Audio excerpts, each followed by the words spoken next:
Senhores telespectadores, vamos visitar hoje o concelho de Loulé. Loulé, no Reino dos Algarves. Devo-vos dizer que é um dos mais interessantes concelhos algarvios. Primeiro, porque realmente começa no Alentejo, isto colide com o concelho de Almodóvar, que já é alentejano, e acaba no mar. Portanto, atravessa o Algarve com uma cunha de lés a lés. Depois, como sabem todos, o Algarve divide-se em duas metades, Barlavento e Sotavento. Ora bem, Loulé não é nem Barlavento nem Sotavento. Não tem nem as características do Barlavento, nem as da gente do Sotavento. É uma terra própria, é Loulé. Os algarvios costumam dizer que isto divide-se em três partes, Barlavento, Loulé e Sotavento. E tem alguma razão. O concelho tem, e isto é importante pensar nisto, o concelho tem, segundo o último censo, 57 mil habitantes. Ora, reparem, 57 mil habitantes, num concelho realmente muito grande, porque isto é muito grande, 765 quilómetros. Isto dá-nos uma média de cerca de 74 habitantes por quilómetro, o que é pouco. Pouco porque a média nacional aproxima-se dos 120 habitantes por cada quilómetro quadrado. Como sabem, Portugal tem 88.400 e tantos quilómetros quadrados. Bom, e o último censo revela 10 milhões e meio de habitantes. Dividindo os 10 milhões pelos 88 mil e tal, isto dá 119 habitantes por quilómetro quadrado. Ora bem, aqui no Algarve, onde a gente vê povoações chegadas umas às outras, a bem dizer, não há um palmo de estrada que não haja uma casa à beira do caminho. Terras importantes, olhem, aqui Loulé tem perto de 15 mil habitantes, mas logo abaixo, a poucos quilómetros, a Quarteira tem outro tanto. E há grandes aldeamentos, grandes aproveitamentos turísticos, onde há milhares e milhares de pessoas. Como é que se explica esta densidade pequena, de realmente 74 por quilómetro? Bom, há várias explicações, uma delas é esta. Quando a gente hoje diz, o concelho tem 57 mil habitantes, olhem, isso é verdade, mas é verdade em janeiro, é verdade em fevereiro ou março, ou até abril, mas a partir daí essa população começa a inchar. Quando chega a agosto, não tem 57 mil, tem perto de 150 mil. Bom, mas isso não interessa, porque eles depois vão-se embora. Não é assim. Porque a Câmara tem a obrigação de ter tudo preparado para que essa centena e meia de milhares de pessoas se sintam aqui bem no seu concelho, haja sistemas de alimentação, de comunicação, de saneamento, tudo tem que estar preparado para cento e muitos mil. Bom, e essa é a verdadeira população na altura em que o Algarve está vivo. É claro que o Algarve o que tem é uns longos períodos de hibernação. E quando o Algarve hiberna, então sim, é que a Terra tem só os tais 57 mil habitantes. Bom, mas há uma outra razão. Eu disse-lhes, isto tem 765 quilómetros quadrados, pois tem. Mas mais de metade, exatamente 52%, fazem parte da rede Natura 2000. Isto quer dizer, é natureza pura. Ali ninguém pode fazer um muro, erguer uma casa, fazer qualquer iniciativa de aldeamento, de empreendimento, seja turístico, seja do que for. Aquilo é para ficar tal como estava. Claro que os velhos morrem, enterram-se, os filhos não estão dispostos a ficar numa terra onde tudo é proibido e vão-se embora. essa amortização por razões ecológicas de uma parte tão grande do Algarve e também do Alentejo está a ser um fator negativo para o crescimento destas regiões de Portugal. Claro que a ecologia é muito importante, é um fator a equacionar nos planos do desenvolvimento do país, mas a equacioná-lo juntamente com outros fatores, e os outros são o nosso destino turístico, a maneira de receber as pessoas, tornar os portugueses felizes, porque a regra base de toda a política tem de ser esta: Portugal é para os portugueses e para quem vem visitar Portugal.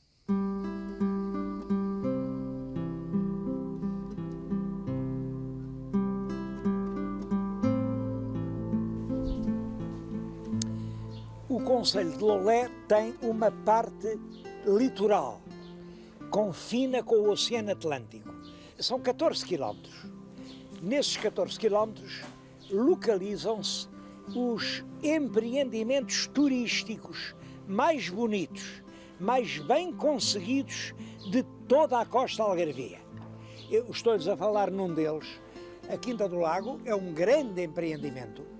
Vêm aqui as pessoas mais famosas da Inglaterra, da Alemanha, da Irlanda. Há também uma parte importante de portugueses.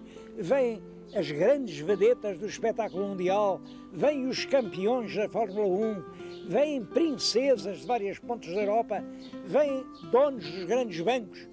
Ficam aqui, a empresa recusa-se a dizer os nomes, porque aqui isto é como o paraíso. Sabem que quando nós morrermos, uns vão para o paraíso, outros vão para o inferno. Mas há uma coisa que é justa: não há jornal nenhum que publique quem é que foi para o paraíso e quem é que foi para o inferno. Até pelo contrário.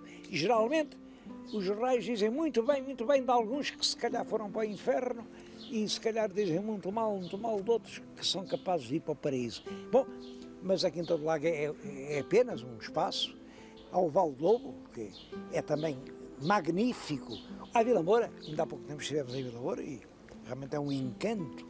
Eu falo nisto porque me parece que isto é um exemplo para todo o Algarve. Isto são estes palmos de costa, estes 14 quilómetros, aqui do concelho de Loulé. Se todos os concelhos do Algarve tivessem conseguido fazer do seu litoral estes milagres, se tivessem conseguido povoar as encostas e as falésias de uma vegetação densa, se tivessem conseguido fazer estas moradias agradáveis que não se vêem surgir como em arranha-céus ameaçadores do alto dos areais, se tivessem acabado com a lixaria que por aí há, então sim, o Algarve já tinha sido eleito pelo mundo como o paraíso que nós, nesta terra, podemos alcançar. Eu estive ontem em Sagres. Como sabem, Sagres é um lugar sagrado. Já era sagrado para os romanos. Sagres vem exatamente de sacrum, porque os romanos tiveram a noção de que ali naquela rocha imensa a romper o oceano, aquilo tem qualquer sentido místico. Depois eu estive lá, encontrei dezenas de estrangeiros e, coitados, andavam à Torreira do Sol com o guia a ler, e a ver se encontrava o infante. Só que o infante já não está em Sagres. Penso que é uma das primeiras prioridades do turismo algarvio, restituir à vila de Sagres a presença do infante.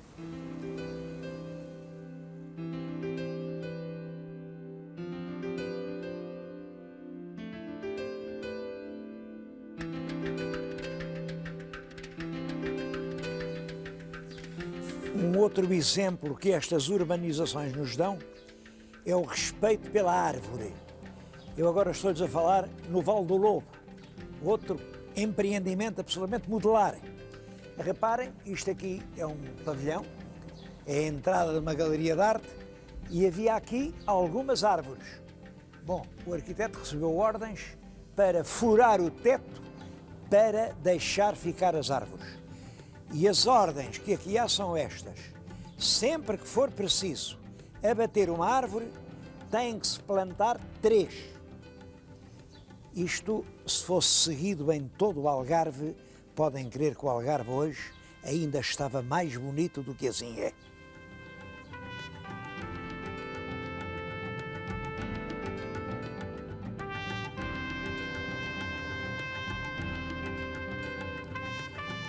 Dentro do concelho há 2 cidades e 2 vilas. As cidades, é claro, são Lolé e a Quarteira. As vilas são Almancil e Salire. Eu agora estou em Almancil, estou na igreja de São Lourenço. Esta igreja, toda revestida de azulejos do século XVIII, são azulejos começados a pintar ali por 1730 e por um grande mestre da azulejaria, Policarpo de Oliveira Bernardes.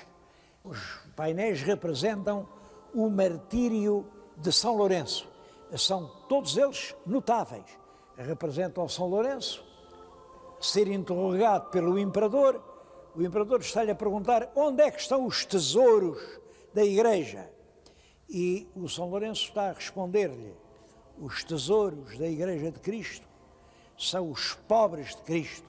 E aponta para uma multidão de pobres, com crianças, com velhos esparrapados. Bom, esta igreja é de facto muito notável, muito notável. Vale a pena vir a Almancil para visitar a igreja.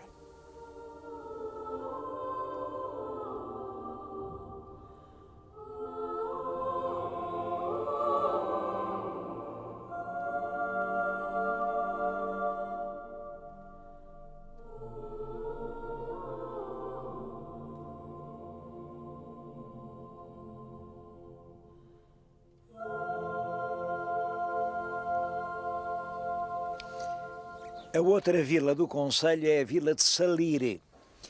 Salire é uma terra mal conhecida e é uma terra muito interessante. Eu estou-lhes a falar aqui no alto do castelo de Salire. Era um castelo que teve um papel de certo valor na conquista do Algarve. Há uma lenda da conquista, uma lenda bonita. É que, isto não é lenda, este facto primeiro é verdadeiro. Foi aqui que as tropas do rei Dom Afonso III se encontraram com as tropas do Paio Pérez Correia, que era o mestre Santiago, quando foram conquistar Faro. Foi realmente aqui neste castelo. As 2 hostes acharam-se aqui. A partir daqui é que começa a lenda. Diz que veio um garoto, um rapazito muito novo, e apresenta-se ao rei a dizer: eu também quero combater. O rei olhou para ele: sim, mas e que idade tens tu? Eu tenho 14 anos. Opa, 14 anos, olha, vai lá para casa, tu ainda não tens barba para pendurar um pente, quanto mais para combater, vai-te lá embora. O rapaz ficou muito desanimado e foi-se embora, realmente. Mas no dia seguinte volta a aparecer: eu venho aqui pedir para combater. O rei que o conhecia disse: mas eu já te disse, homem, tu nem barba tens para pendurar um pente.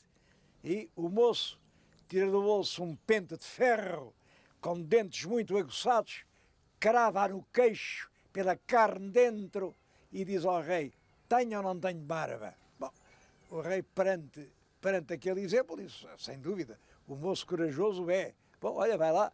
O rapaz lá foi como soldado. E esteve em Faro e portou-se com tanta valentia, que o rei, depois de tomada a cidade, quis lhe dar um grande abraço e disse uma frase que ainda hoje se repete aqui: ah, Gil, Gil, quem de ti tivera 1000? Quer dizer, que falta que faziam homens com aquela valentia. Infelizmente, o castelo do Salire está maltratado. Estão a ver aqui, isto era um antigo torreão desta cerca, era enorme, a área era muito grande. No interior fizeram umas escavações arqueológicas, mas que não valorizam nada a coisa importante que há aqui, que era um castelo muçulmano que foi tomado pelos cristãos e que serviu de base à conquista da última parte do Algarve.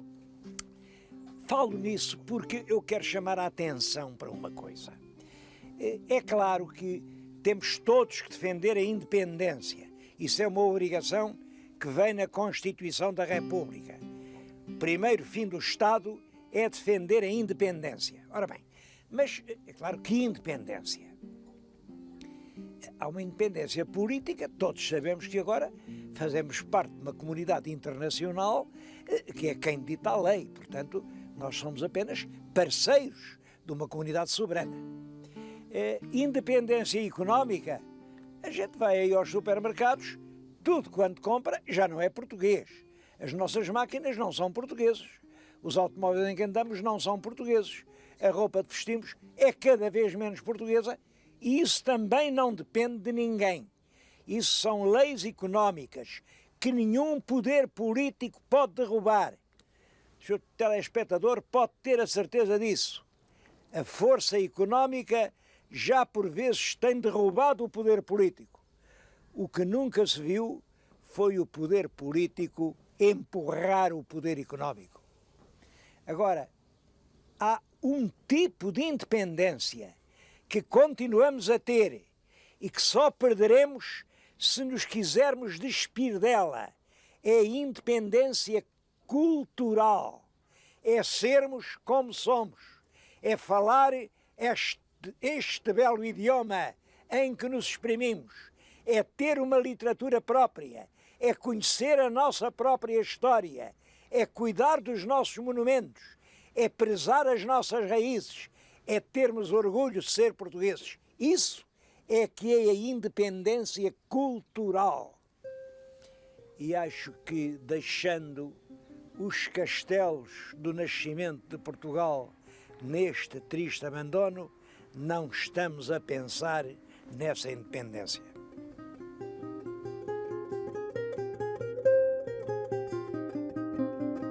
Mas é claro que o Concelho de Loulé não tem só vilas e cidades, também tem aldeias. E são aldeias lindíssimas. Ficam longe, muita gente não vai lá, mas eu estou a pensar em Alte, em Benafim, na Querença, no Ameixial, em Tore, pequenas aldeias brancas aninhadas nos colos da montanha. Eu, neste momento, estou em frente da Igreja de Alte. É uma igreja manuelina, como vê, este pórtico é nitidamente manuelino, foi mandado fazer no tempo del rei Dom Manuel. Quem vier aqui não deve deixar de entrar na igreja. Tem uma capela-mor ainda gótica e toda forrada com azulejos do século XVII, que é uma beleza. Bom, além de pequenas preciosidades, como por exemplo uma imagem com a avó, a mãe e a filha, uma imagem barroca, mas que é uma raridade. Esta aldeia tem uma história que eu queria contar, porque acho que é uma história importante. Em 1938, um serviço público, que era o SPN, Secretário da Propaganda Nacional, era dirigido pelo António Ferro, abriu um concurso que era a aldeia mais portuguesa de Portugal. Devo dizer que eu nunca concordei com o título, nunca, eu já nessa altura era um homenzinho, e a aldeia mais portuguesa, que diabo, portuguesas são todas. Uma aldeia no Minho é tão portuguesa como uma aldeia em Trás-os-Montes, ou no Douro, ou na Beira Baixa, ou na Beira Alta, ou na Extremadura, ou no Alentejo. As aldeias são todas 100% portuguesas, graças a Deus. Oxalá eu pudesse dizer o mesmo das cidades. Oxalá. Portanto, dizer a aldeia mais portuguesa estava mal. A verdade é que esse concurso, que deixou uma marca profunda, ainda hoje é recordado. Já lá estive, a aldeia que ganhou foi Monsanto, na Beira Baixa. Portanto, eu não sou suspeito a falar nisto, porque a Beira Baixa é a minha província. Mas tão portuguesa como a Beira Baixa eram as outras todas. Portanto, o júri resolveu, as outras todas ficaram em segundo. E aqui no Algarve, quem concorreu foi Alte. Alte, nessa altura, não tinha nada de especial. Bom, mas concorreu, quis ganhar, foi toda pintada, arranjada, embonecada, as velhas tradições foram ressuscitadas e quem hoje vier a Alte encontra logo à entrada da aldeia esta expressão curiosa: Alte, aldeia cultural. Aldeia cultural porque aqui se respeita e preserva a cultura do povo. Olha, nessa altura criou-se um rancho folclórico em 38. Ainda hoje existe o respeito da aldeia por si próprio, a preservação das suas tradições, todos os seus monumentos, todas as suas fachadas, aqui é amorosamente conservado. E tudo isso nasceu do concurso de 1938. Estou a falar nisso porque acho que está outra vez a fazer falta um concurso assim. Não digo a aldeia mais portuguesa, mas vamos fazer a aldeia mais aldeia, vamos fazer a aldeia mais bem organizada, vamos fazer a aldeia mais musical, vamos fazer a aldeia mais florida. Se de 5 em 5 anos houvesse concursos assim, mobilizando o país inteiro, então sim, então talvez Portugal continuasse a ser mais português.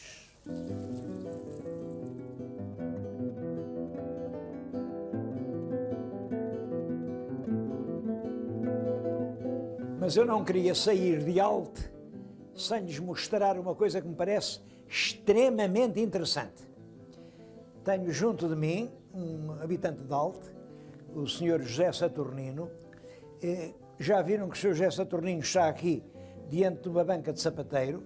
Ele teve a elegância e a grandeza de não querer despir o avental de sapateiro enquanto pousava para a câmara, porque me disse: isto é o que eu sou e eu não quero parecer outra coisa. Acho que isto é que é ser grande, cada um querer ser aquilo que realmente é. Ora bem, o que tem o Sr. José Saturnino espantoso é isto. Ele começou esta pequena loja, compor sapatos, mas começou a interessar-se muito pelo passado. Tem aqui uma bota. Isto é a mais antiga bota, é o tipo da bota mais antiga que se usa no Alentejo. Quando se faziam estas botas, o trabalho de fazer uma bota era muito difícil, era preciso ligar os pulsos. Vou pedir ao Sr. José Saturnino que ponha os manitos com que se trabalhava há 100 anos. Isto é um sapateiro de há 100 anos.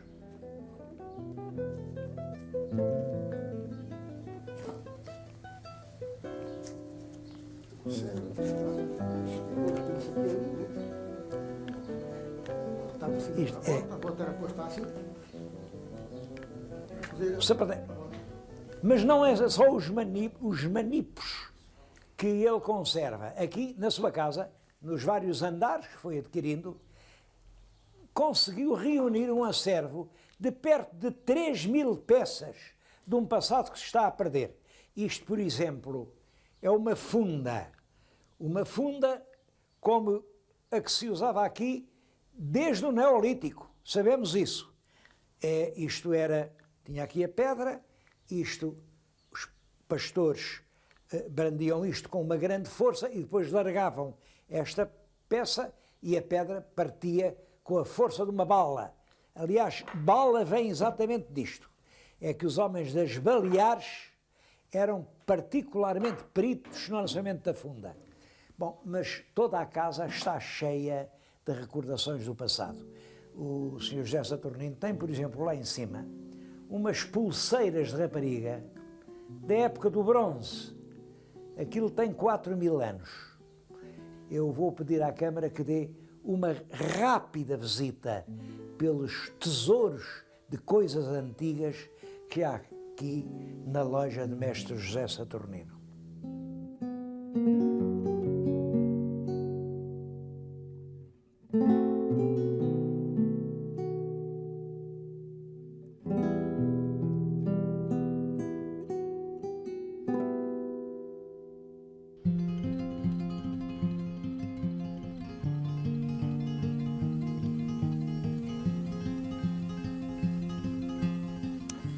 Há muitos outros lugares para ver, mas eu não queria deixar de fazer uma referência aqui a este ponto, que é a Fonte da Benémola. Isto fica na freguesia da Querença. É uma freguesia famosa por se comer lá muito bem e por ter águas muito boas. É tão famosa, que naquelas memórias paroquiais que o Marquês de Pombal mandou fazer a todos os párocos, depois do terremoto, ele deu ordem para todos os párocos descreverem lá a sua paróquia, dizerem o que é que lá havia de notável. Bom, e aqui o Parco de Querença diz que o que havia de notável era um homem que tinha morrido no ano anterior, que era o Simão. O Simão tinha morrido com 116 anos. Bom, isso acontece. Mas tinha enviuvado e tinha casado pela segunda vez aos 110. E aos 111, a mulher com quem casou teve um filho. Bom, o padre que dava a informação dizia que era filho dele. Deus faz milagres, Deus faz milagres. Outro milagre era aqui nesta fonte. No São João, antes de nascer do sol, vinha toda a gente das aldeias aqui, mergulhava nesta água e isto curava todas as doenças da pele. Bom, agora acho que até o tomar banho é proibido. Isto é um dos tais parques naturais, também faz parte da tal Natura 2000 e faz parte da grande porção do Algarve onde tudo é proibido.